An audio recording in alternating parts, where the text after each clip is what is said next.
A new board setup, kinda. More like everything but a new board, but got new wheels, new bearings, new trucks, and the watch. I will show you in the rest of this video. Bone threads, bearings, Spitfire 53 mm, silver Josh Kale's trucks, and the cool Zoo York watch. I didn't know Zoo York made watches, but apparently they do. Pretty sick.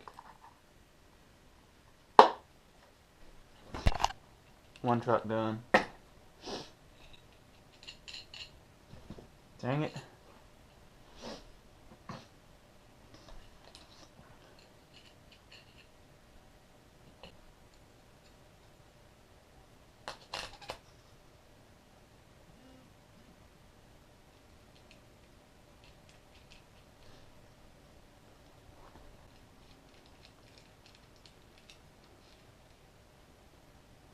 Done.